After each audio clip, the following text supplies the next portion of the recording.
Look That Emily Rocks to the Opera is an homage to Audrey Hepburn. Emily looks stunning in this Christian Siriano dress that she wears to the Palace Garnier Opera House in episode 6. The look was a deliberate homage to Audrey Hepburn in Funny Face, in which she gracefully walks down the very same steps of the Garnier Opera that Emily does. It helps that Lily Collins is a dead ringer for Audrey, and she definitely embodies the glamour that Audrey Hepburn lived and breathed. The crew had the opera house all to themselves for filming, which makes this moment extra special. There were so many camera angles and camera shots to get within this scene to kind of amplify the beauty of the location. Remember the dress Emily wears? You know, the dress, the gorgeous white gown she models at the designer auction in episode 9, only for it to get art attacked by paint? Well, Lily Collins actually got to keep the iconic dress. The dress was designed by French fashion designer Stéphanie Roland, who actually designed all the beautiful dresses in the designer showroom. After they filmed the show, Roland sent Lily a clean version of the dress to keep. We're more than a little jealous.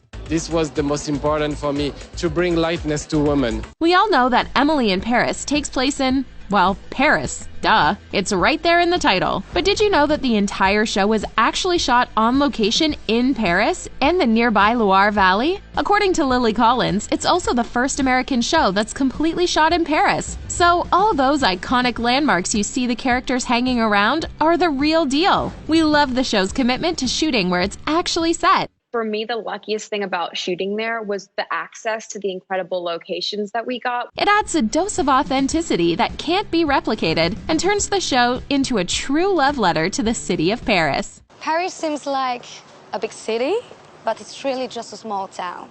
Unlike Emily, who doesn't speak a lick of French and relies on an app to translate for her, Lily Collins was practically fluent in French growing up. She would read, speak, and even dream in French, but she stopped practicing years ago and lost much of the language. But being back in Paris for the show had her dreaming in French again, despite her character being hopelessly bad at it. Lily even said, "Play a character that hardly understands the language at all. It was very difficult for me." And then switch into totally speaking French. Creator Darren Star wanted his writer's room to have the same experience Emily goes through as a fish out of water seeing Paris for the first time, to ground the show in lived reality. So he sent his writers to live in and experience the city firsthand. It must have been quite the treat for those who had never been. And even though the storyline had been planned out ahead, much of the actual writing for the series happened on the ground when they were in Paris. Getting cast on Emily in Paris must have been a dream for star Lily Collins, but it also coincided with the opportunity to work with director David Fincher on his upcoming Netflix film, Mank.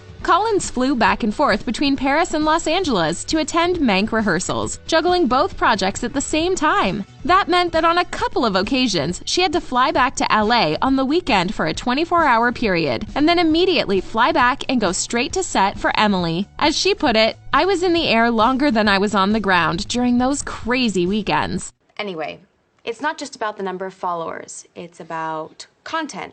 Emily's amazing phone case that looks like an old-school camera belonged to costume designer Patricia Field. She picked it up on a trip to Korea. Lily Collins loved it and insisted on making it a part of the character, who loves all things fashion and photography. You know, we are all a little afraid of you. What? It ended up being an identifying character piece, similar to Carrie Bradshaw's necklace. Creator Darren Star wasn't totally into the idea at first, but Field knew it would work. She was right. The phone case is super chic, and we'd love to know where we can find one for ourselves. Even when you're very hungry. In fact, a number of pieces in Emily's wardrobe came from Patricia Field's personal closet. Field, who is known for her amazing work on Sex and the City and The Devil Wears Prada, didn't like some of the wardrobe choices available to her, so she simply let Lily Collins use some of her own personal clothing items. In particular, she lent her MCM backpack and Hood by Air jacket to the character. When you have items this fashionable, why not use them? We think it's cool Patricia Field got to lend such a personal touch to Emily's style. Can I get a big one like cashmere? Darren Star, the genius behind the show, also created Sex and the City, and Carrie Bradshaw's influence on Emily is noticeable. Star also worked closely with Patricia Field on Sex and the City. Naturally, they paid homage to the show through outfits and design choices. In one episode, for instance, Emily wears a pair of earrings that spell her name, which is an homage to Carrie Bradshaw's Carrie necklace. Other little references are made through some of Emily's outfits, like the black tulle skirt she wears that reminds us of Carrie's signature tutu. Never mind, sorry, it's a long story. Lily Collins believes that Emily herself took a lot of inspiration from Carrie Bradshaw, saying, "I think she took into consideration, if Carrie went to France, what would she wear? What would she do?" On top of that, we can't help but think Emily's experience of coming to Paris mirrors the time that Carrie visited Paris in the final season of Sex and the City, right down to filming in the iconic Hotel Plaza Athénée, where Carrie Bradshaw stayed in the series finale. There's no doubt Emily had Carrie on her mind when she visited this beautiful Parisian building. I grew up loving Sex and the City, love Carrie Bradshaw. Darren Star thinks he subconsciously picked the name Emily because he loved how the French pronounce Émilie. Bonjour, Emily. Bonjour, Juliette. And of course, we can't think of the name Amélie without thinking of the film Emily, which is about a native but imaginative Parisian girl named Emily. Both Emily in Paris and the film Amélie shared a romanticized but whimsical approach to the city, so we can't help but think it played a part in choosing the name. And speaking of names, Emily's friend Mindy was named after a real friend of Darren Star's, who lives in Paris. You can't have a show set in Paris without a dreamy French love interest, and boy, does Lucas Bravo succeed in that role as the hot chef Gabriel. You're the chef here? Oui. Is there a problem? According to Darren Star, Bravo was put through the ringer before landing the role, having to come back and audition multiple times. It wasn't until he came back and did an audition with Lily Collins that the deal was sealed. Their chemistry was too good to deny, and it shows. I'm gonna miss you so much, and The cast hung out and went wine tasting in between scenes shot in the Loire Valley. Lucas Bravo mentions that, between scenes we went wine tasting because there was a vineyard nearby. In general, the cast got to shop and wine and dine in and around Paris, just like their characters. We can't blame them for taking advantage of being in Paris of all places. The amazing behind-the-scenes photos that the cast has shared on social media have us itching to catch a plane straight to Paris and never leave. It's perfect. It's perfect.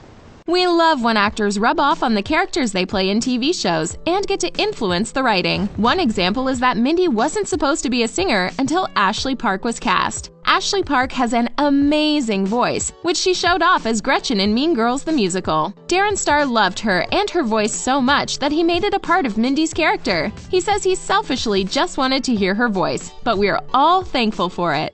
I guess I thought you wouldn't understand. Bonding is inevitable when you spend so much time together with your castmates on a once-in-a-lifetime experience like this one. And the Emily in Paris cast is no exception. The cast really bonded and became best friends while shooting, and they've shared little tidbits from the set on social media, like these funny faces Lucas Bravo makes into the camera in between takes, secretly captured by Ashley Park. And even though Lucas and Ashley barely have any scenes together, the two lived next to each other while filming and became inseparable. It looks like the cast of Emily in Paris had the time of their lives shooting this show, and how could they not, being immersed in the city of love? Did you enjoy these behind-the-scenes moments from Netflix's latest hit? Leave a comment below.